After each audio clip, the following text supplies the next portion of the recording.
नमस्कार प्रेक्षकांनो, मालिकेच्या उद्याच्या भागामध्ये आपल्याला पाहायला मिळणार आहे की आता या रम्याचं वेगवेगळं कारस्थान हे सुरूच आहे. काहीही झालं तरी रम्या वेगवेगळ्या पद्धतीने कांड करतच असते. त्यामुळं ज्या गोष्टी घडणार आहेत त्या मात्र खूपच जबरदस्त अशा असणार आहेत, ज्याचा विचार आपण केलेलाच नाही. कारण रम्याने जे काय ज्यूसमध्ये तिने विष मिक्स केलेलं आहे, त्याच ज्यूसचा ग्लास काव्य आणि नंदिनी रम्याच्या घशात कसा रिकामा करणार आहेत आणि रम्याची बोलती जी बंद झालेली आहे ती पोपटासारखी कशी बोलणार आहे ते आपण या व्हिडिओमध्ये पाहणार आहोत. त्यासाठी हा व्हिडिओ शेवटपर्यंत पहा. त्याचबरोबर चॅनलवरती नवीन असाल तर चॅनलला नक्की सबस्क्राईब करा. इकडे देशमुखांच्या घरी आता नंदिनीचे आई वडील आलेले आहेत, म्हणजे शारदा आणि धनंजय आलेले आहेत. तेव्हा आता पुनर्मिलन म्हणजेच प्रेमानंतरचं लग्न ही संकल्पना आता होणार आहे. म्हणजे ही गोष्ट घडणार आहे ती म्हणजेच काव्य आणि पार्थ आणि जीवा आणि नंदिनी यांचं पुन्हा लग्न लावून द्यायचं असं ठरवलेलं आहे. त्यासाठी त्यांनी सगळे एकत्र आलेले आहेत. परंतु या सगळ्याला गालबोट लागणार नाही अशी गोष्ट घडूच शकत नाही, कारण तिथे रम्या आणि वसू आहेत. रम्या तिथं आलेली असते आणि ती सांगू लागते की खरंच म्हणजे मान्य आहे की मी इथं आले तुम्हाला पटणार नाहीये, पण मी हे ॲक्सेप्ट केलेलं आहे. इतकी वर्ष मी पार्थ सोबत होते, मान्य आहे मला, परंतु मी आता पार्थची मैत्री ही गमावलेली आहे. त्यामुळं आता जे काय करायचं आहे ते मी अगदी मनापासून करत आहे. मला माझ्या पार्थची मैत्री परत हवी आहे. मान्य, तुमचा विश्वास बसणार नाही असं ती सांगू लागते. परंतु इकडे आता लग्न होणार आहे म्हणजे सगळं रीतसर झालं पाहिजे आणि ह्या दोन्ही मुली ज्या आहेत त्या सुद्धा एकत्र असल्या पाहिजेत आणि आता त्या माहेरी असल्या पाहिजेत. कारण सगळे लग्नानंतरचे विधी सगळ्या गोष्टी करायच्या आहेत, त्या लग्नाच्या आधीचे विधी आणि मग लग्न. त्यासाठी त्या दोघींनाही सोबत तिकडे घेऊन जायचं असं इकडे ठरवलेलं असतं धनंजय आणि शारदाने. मग नंदिनी म्हणते की मी बॅग भरायला जाते. काव्य सुद्धा तेच बोलते. मग काव्य आणि नंदिनी दोघी बॅग भरायला जात आहेत, तर या दोघांना काही ते दम निघत नाही. पार्थ म्हणतो की मी काव्याला काही बॅग नीट भरता येत नाहीये, मी जाऊन येतो, जरा तिला मदत करतो असं म्हणत पार्थ सुद्धा आलेला असतो. आणि मग काव्याला म्हणत असतो की कसं आहे, आता तुम्ही परत जाणार आहात, एकतर आत्ताच तुम्ही या रूम मध्ये आलेला आहात आणि परत जायचा विचार करताय. इकडे नंदिनीला जीवा सुद्धा तेच सांगत असतो आणि दोघीही आता निघालेले असतात. त्यासोबतच इकडे पाहायला मिळतं ते म्हणजे एवढं सगळं होत असतं आणि तेव्हा मात्र यांच्या दोघांचं जे बोलणं चाललेलं आहे ते असं असतं की आपण रम्यावर विश्वास ठेवून चूक तर करत नाहीये ना.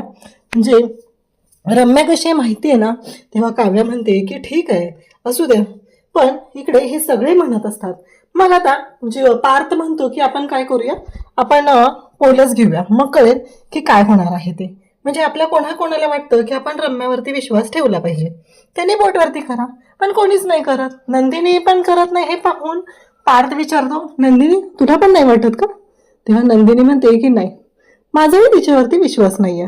मान्य, मला माणसं बदलतात, पण बदलणाऱ्या माणसांमधली ती नाहीये. तिच्या डोक्यात काहीतरी वेगळा प्लॅन असणार आहे असं सगळं सुरू झालेलं असतं. तेव्हा मात्र जीवा वगैरे सगळेजण म्हणतात की ठीक आहे, जे काय असेल ते असेल. इकडे रम्या आणि वसू यांचंही बोलणं सुरू आहे. रम्याला वसू विचारत असते, तू एवढं सगळं बोलतीये, एवढं सगळं करतेय, पण ते सगळे तुझ्यावर विश्वास ठेवणार आहेत का? तेव्हा मात्र रम्या म्हणत असते की नाहीच ठेवणार. नाही ठेवू दे, मला पण काय फरक पडतो त्यांनी विश्वास ठेवला आणि न ठेवला तरी, कारण मला माहिती आहे की काय करायचं आहे ते. त्यांनी विश्वास ठेवावा म्हणून मी हे सगळं करतच नाहीये. आपण बघ, त्यांचा वेळ ते वाया घालवत की नाही माझ्यावर विचार करण्यामध्ये. हीच गोष्ट मला हवी आहे. फायनली या चौघांनी ठरवलेलं आहे, काहीही झालं तरी रम्यावर विश्वास ठेवायचा नाही. रम्या कशी आहे ते आपल्याला चांगलंच माहिती आहे असं म्हणत चौघही निघालेले आहेत. आणि मग जीवा आणि त्याचबरोबर पार्थ दोघही या दोघींना सोडायला बाहेर येतात. आणि जाताना दोघांनाही वाईट वाटत असतं. तर नंदिनी सुद्धा जाताना जीवाला फ्लँकीस देते, तर काव्या पार्थला फ्लँकीस देते. म्हणजे खरंच त्या दोघांचं म्हणजे एकमेकांवर त्या जोड्यांचं किती प्रेम आहे हे आपल्याला पाहायला मिळतं.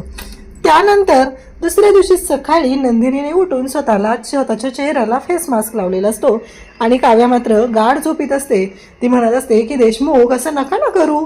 आणि मग नंदिनी तिथे येते आणि नंदिनी म्हणू लागते की काय चाललंय तुझं, म्हणजे अजून देशमुखांच्या घरातून बाहेर आलेली नाहीये.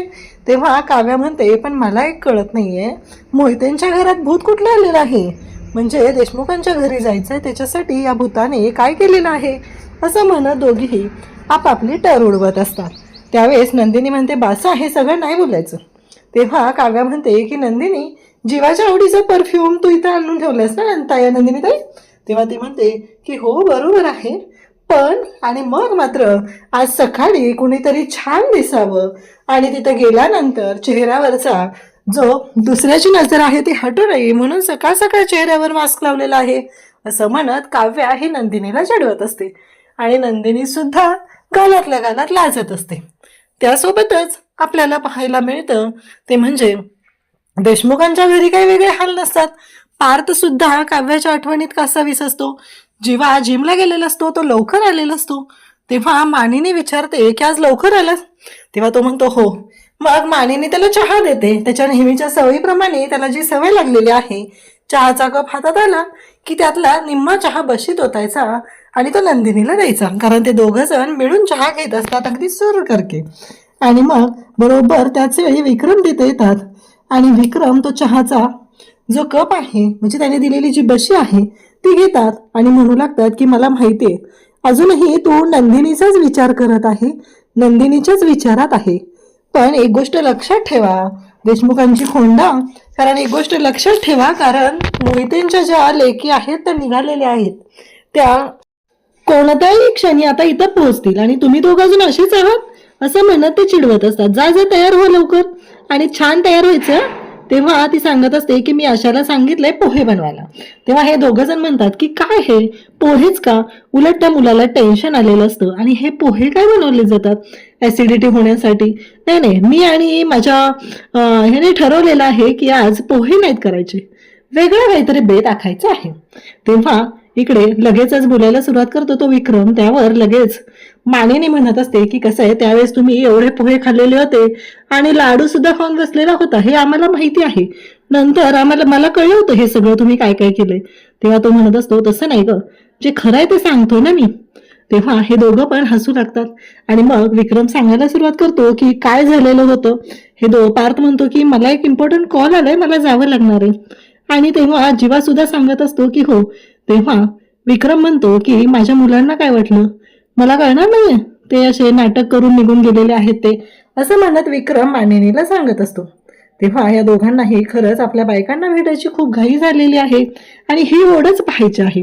इकडे आशा मात्र जोर जोरात ओढायला सुरुवात करते.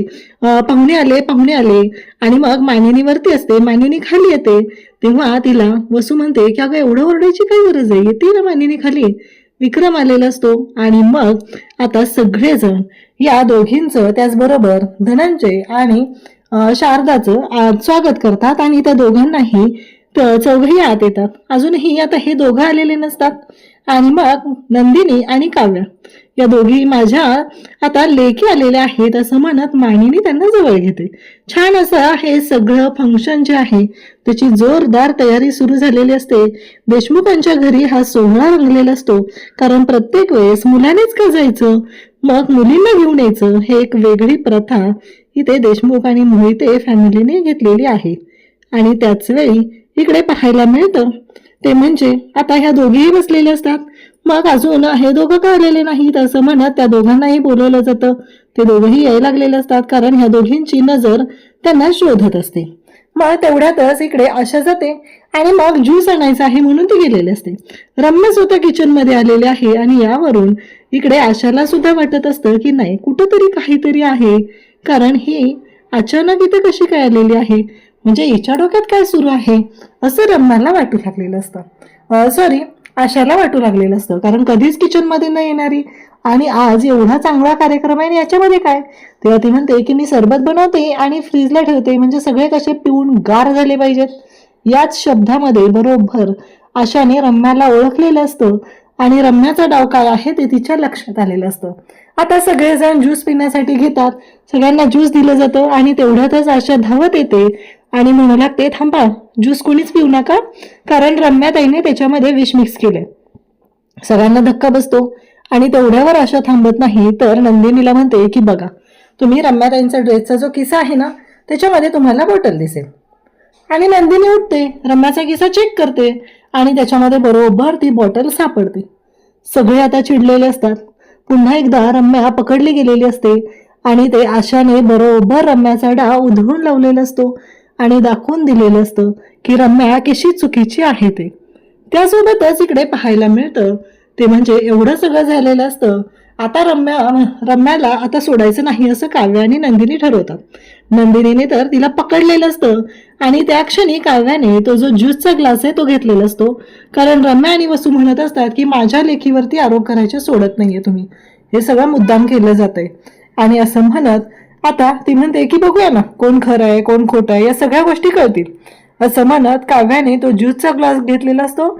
नंदिनीने रम्याला पकडलेलं असतं आणि दोघीजणी मिळून आता रम्याच्या नरड्यामध्ये ते ज्यूस ओतू लागतात. आणि रम्या मात्र नाही नाही म्हणत असते, मला नाही प्यायचं ज्यूस, माझा घसा खराब झालाय, ते थंड आहे, अशी कारणं देऊ लागते. तेव्हा रम्या म्हणते काळजी करू नको, एवढ्या ज्यूसने काही होणार नाहीये तुला, कारण भरपूर पापं केलेली आहेत ना तू, एवढ्या लवकर तर तुझी पापं संपणार नाहीयेत, ती फेडायला लागणार आहेत ना इथेच. आणि असं म्हणत ती जबरदस्ती तिला ज्यूस पाजत असते. आणि त्यावेळेस मात्र रम्याने तो ग्लास फेकून दिलेला असतो आणि सगळ्यांच्या समोर सत्य आलेलं असतं. सगळ्यांना कळलेलं असतं की रम्याने त्यामध्ये खरंच काहीतरी मिक्स केलेलं आहे. कारण जर त्यात काही मिक्स नसतं तर रम्याने ऑब्विसली तो ज्यूस पिला असता. आणि सगळेजण पाहतच राहतात, म्हणजे रम्या चांगलीच तोंडावर पडलेली आहे. अशाच अपडेटसाठी चॅनलशी कनेक्ट राहा. थँक्यू.